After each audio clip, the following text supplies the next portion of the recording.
আসসালামু আলাইকুম। সকলকে আমন্ত্রণ আনন্দ টিভির রাতের সংবাদে। আপনাদের সঙ্গে আছি আমি শারমিন মনির। শুক্র শনিবার রংপুর বিভাগের কোনো জেলাতেই দেখা যায়নি সূর্যের মুখ। রাত নেমে আসার সঙ্গে সঙ্গে ঘন কুয়াশার কনকনে ঠান্ডা বাতাস বইতে শুরু করে উত্তরাঞ্চলের জেলাগুলোতে। শুরু হয় শীতের দাপট। হাটবাজার ও রাস্তাঘাটেও মানুষের চলাচল কম। গাড়িগুলো চলছে হেডলাইট জ্বালিয়ে। অনেকে আগুন জ্বালিয়ে শীত নিবারণের চেষ্টা করছেন। অসহায় ও বাস্তুহারা মানুষজন করছেন মানবেতর জীবনযাপন।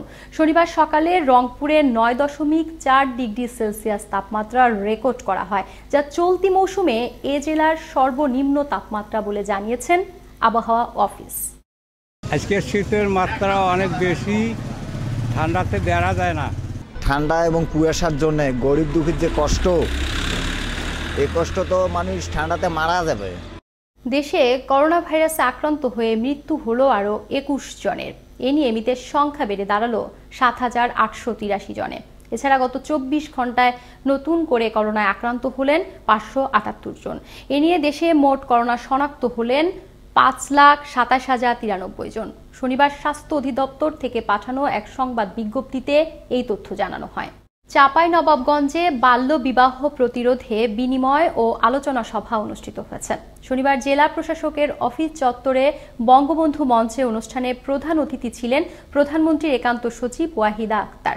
জেলা প্রশাসক মঞ্জুরুল হাফিজের সভাপতিত্বে আলোচনা সভায় বক্তব্য রাখেন সংসদ সদস্য ডাক্তার সামিল উদ্দিন আহমেদ শিমুল এবং police super ASM Abdur Rakib সহ আরও অনেকেই। সভায় বাল্য বিয়েকে না বলো বিষয়ে প্ল্যাকার্ড প্রদর্শন করেন উপস্থিত অতিথিবৃন্দ। কিশোরগঞ্জের কটিয়াদিতে রাস্তা পারাপারের সময় সড়ক দুর্ঘটনায় মৃত্যু হল আব্দুল্লাহ নামের এক শিশুর। শনিবার আচমিতা ইউনিয়নের বানিয়াগ্রাম বাজারে এই মর্মান্তিক দুর্ঘটনা ঘটে। পুলিশ ও স্থানীয়রা জানায় আব্দুল্লাহ ও তার মা রাস্তা পার হতে গেলে কটিয়াদি থেকে আসা একটি দ্রুতগামী বাস শিশুটিকে চাপা দেয়। পরে ঘটনাস্থলেই শিশুটির মৃত্যু হয়। এরপর বিক্ষুব্ধ জনতা বাস ভাঙচুর করে রাস্তা অবরোধ করে বিক্ষোভ করে। পরে পুলিশ এসে পরিস্থিতি নিয়ন্ত্রণ আনে। ঢাকার কেরানীগঞ্জের সবচেয়ে জনবহুল ও ব্যস্ততম এলাকা কদমতলী। দেশের দক্ষিণ ও পশ্চিম অঞ্চলের কয়েক লাখ মানুষের যাতায়াত এই এলাকাটি দিয়ে। জনসংখ্যার ঘনত্ব এবং এলাকাটির অবস্থানের গুরুত্ব থাকা সত্ত্বেও এখানে নেই কোনো পাবলিক টয়লেট। এতে ভোগান্তিতে সাধারণ মানুষজন, বিশেষ করে নারী ও শিশুরা পড়েন চরম অস্বস্তিতে। কেরানীগঞ্জ থেকে আশিক নূরের তথ্য ভিডিও চিত্রে আরও জানাচ্ছেন নয়নমণি। এটা কেরানীগঞ্জের কদমতলী এলাকার চিত্র। রাত কিংবা দিন, সকাল থেকে মধ্যরাত অবধি এখানে চলাচল করে কয়েক হাজার যানবাহন। এখান থেকে রাজধানী সহ দেশের দক্ষিণ ও পশ্চিম অঞ্চল এবং দোহার নবাবগঞ্জের মানুষ প্রতিদিন এই গুরুত্বপূর্ণ এলাকার সড়ক ব্যবহার করে থাকে। প্রয়োজনে প্রতিদিন উপজেলার প্রত্যন্ত গ্রাম থেকে আসা যাওয়া করে কয়েক লাখ মানুষ। কিন্তু এই গুরুত্বপূর্ণ জায়গাটিতে উপজেলা পরিষদের কোনো পাবলিক টয়লেট না থাকায় প্রতিনিয়ত চরম ভোগান্তিতে পড়তে হচ্ছে পথচারীদের। অনেকজনই জিজ্ঞাসা করে যে ভাই এনে টয়লেট কোন জায়গায়, টয়লেট কোন জায়গায়। তা আশপাশে টয়লেট না পাওয়ার জন্য মসজিদে বাড়ান লাগে। এখন পুরুষ মহিলা সব তো আর মসজিদে যাইতে পারে না।